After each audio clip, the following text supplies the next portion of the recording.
ఏదన్నా ఒక మంచిని పట్టుకోవాలి. అట్లాంటప్పుడే మనం అమ్మ నాన్న గౌరవాన్ని కాపాడినట్టు ఈ యొక్క విగ్రహాన్ని కూడా మళ్ళొకసారి పెట్టుకుంటే కూడా అర్థం ఉంటుంది. ఇంటికాడ పోయి అవ్వ 500 గణపతి చందా అని అంటే పర్వాలేదు నా పిల్లగాడు ఒకసారి మారిండి, ఈసారి మళ్ళీసారి ఉక్కుపట్టి వదిలేస్తాడు అని మళ్ళీ 1000 రూపాయలు ఇస్తారు. అటు ఇచ్చినట్టు మనం చేయాలంటే ఏం చేయాలి? మా యూత్ పిల్లలందరం అందరం కొంచెం అందరికి కట్టేయాలి, వచ్చే పని చేయాలి. మీ మీదనే ఆధారపడి ఉన్నది వ్యవస్థ, యువత మీదనే ఆధారపడి ఉన్నది. యువతతోటే వ్యవస్థ అంతా తయారైతుంది. కాబట్టి ఇప్పుడు ఒకసారి అనండి మళ్ళా, సత్ప్రవృత్తి సంవర్ధనాయ దుష్ప్రవృత్తి ఉన్మూలనాయ లోక కళ్యాణాయ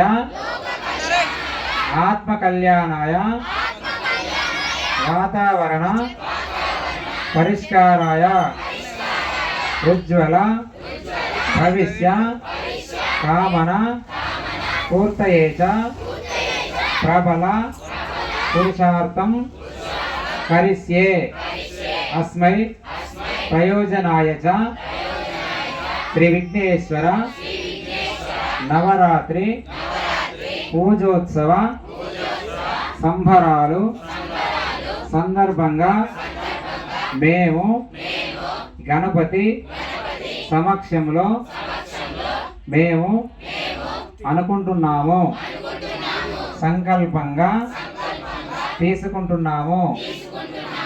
ఇప్పుడు చెప్పిన వీటిలో సాధ్యమైనంత వరకు మేము సమాజ గౌరవాన్ని, మా తల్లిదండ్రుల యొక్క గౌరవాన్ని